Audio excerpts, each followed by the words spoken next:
ऐसे रिलेशंस हैं जिनके बारे में आप नहीं जानते, लेकिन इस वीडियो को देखने के बाद आप सभी रिलेशंस के नाम जान जाएंगे, वो भी हिंदी और इंग्लिश दोनों में। So let's begin. ये आप हैं, आपके पेरेंट्स होते हैं जिसमें पापा को हिंदी में पिता कहते हैं और इंग्लिश में फादर कहते हैं, और मम्मी को हिंदी में माँ कहते हैं और इंग्लिश में मदर कहते हैं। अगर आपकी बहन है तो उसे इंग्लिश में सिस्टर कहते हैं, और अगर भाई है तो उसे इंग्लिश में ब्रदर कहते हैं। अगर आपके पापा की बहन है तो उनको हिंदी में बुआ कहते हैं और इंग्लिश में आंट कहते हैं, और अगर बुआ की शादी हो गई है तो उनके हस्बैंड को हिंदी में फूफा कहते हैं और इंग्लिश में अंकल कहते हैं। आपके पापा के भाई हैं तो उन्हें हिंदी में चाचा कहते हैं और इंग्लिश में अंकल कहते हैं, और अगर चाचा की शादी हो गई है तो उनकी वाइफ को हिंदी में चाची कहते हैं और इंग्लिश में आंटी कहते हैं। और अगर आपके चाचा चाची के बच्चे हैं तो वो आपके भाई बहन ही लगते हैं और उन्हें आप भाई बहन कह सकते हैं, जिन्हें इंग्लिश में कजिन्स कहते हैं। और अगर चाचा चाची के बच्चों की शादी हो गई है तो उनकी वाइफ को कजिन्स वाइफ या कजिन्स हस्बैंड कहते हैं। अगर आपके पापा के बड़े भाई हैं तो उनको हिंदी में ताऊ कहते हैं और उनकी वाइफ को ताई कहते हैं, और इंग्लिश में उनको अंकल आंटी ही कहते हैं। अब जानते हैं आपकी मम्मी के रिलेशन वालों के बारे में। आपकी मम्मी की मम्मी को हिंदी में नानी कहते हैं और इंग्लिश में मैटरनल ग्रैंड मदर कहते हैं, और आपकी मम्मी के पापा को हिंदी में नाना कहते हैं और इंग्लिश में मैटरनल ग्रैंडफादर कहते हैं।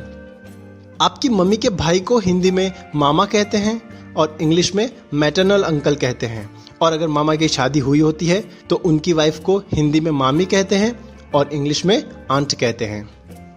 अगर आपके मामा मामी के बच्चे हैं तो वो आपके भाई बहन ही होते हैं और उन्हें इंग्लिश में ब्रदर एंड सिस्टर कहते हैं।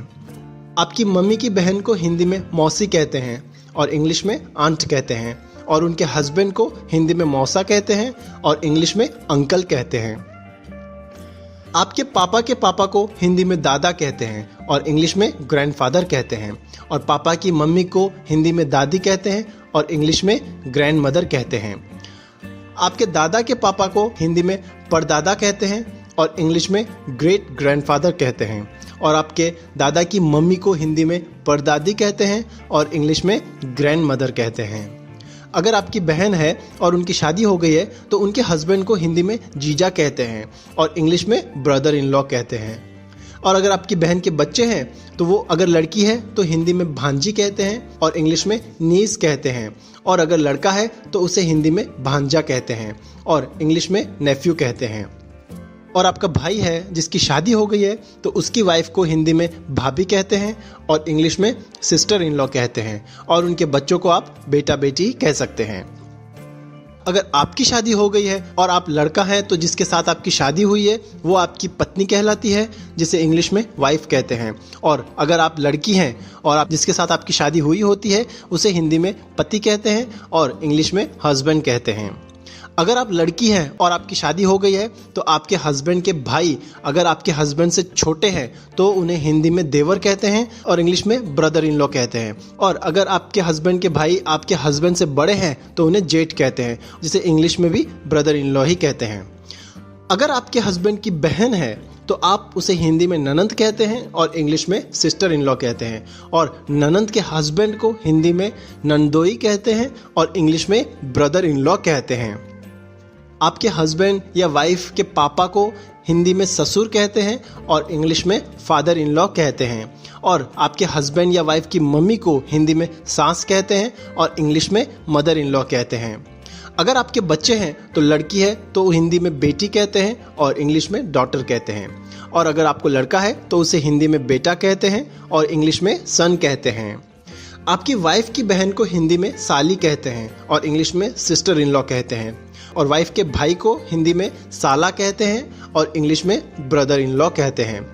अगर आपको बेटा है और उसकी शादी हो गई है तो उसकी वाइफ को हिंदी में आप बहू कहते हैं और इंग्लिश में डॉटर इन लॉ कहते हैं, और अगर उनके बच्चे हैं तो लड़के को हिंदी में पोता कहते हैं और इंग्लिश में ग्रैंडसन कहते हैं, और अगर लड़की है तो हिंदी में पोती कहते हैं और इंग्लिश में ग्रैंड डॉटर कहते हैं।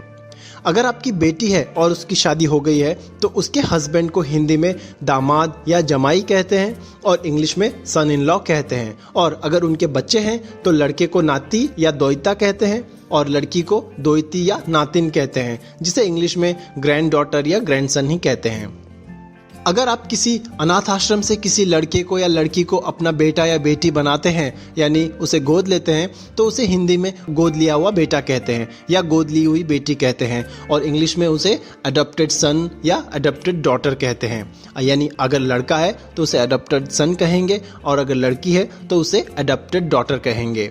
अगर आपके पापा ने दूसरी शादी की है तो उनकी वाइफ के साथ आपका जो रिश्ता होता है उसे हिंदी में सौतेली माँ कहते हैं और इंग्लिश में स्टेप मदर कहते हैं। और अगर आपकी मम्मी की दूसरी शादी हुई होती है तो उनके हस्बैंड के साथ आपका जो रिश्ता होता है तो उसे हिंदी में सौतेला पिता कहते हैं और इंग्लिश में स्टेप फादर कहते हैं। और अगर आपके मम्मी या पापा ने दूसरी शादी की है और उनके बच्चे हैं तो लड़की है तो उसे हिंदी में सौतेली बहन कहते हैं और इंग्लिश में स्टेप सिस्टर कहते हैं। और अगर उनका लड़का है तो उसे हिंदी में सौतेला भाई कहते हैं और इंग्लिश में उसे स्टेप ब्रदर कहते हैं। तो दोस्तों, इस वीडियो में मैंने आपको सभी रिलेशंस के नाम बताए हैं, वो भी हिंदी और इंग्लिश दोनों में। उम्मीद करता हूँ आपको ये वीडियो पसंद आया होगा और इसकी इन्फॉर्मेशन आपको काम आएगी। लाइक करें वीडियो को और शेयर करें अपने फ्रेंड्स के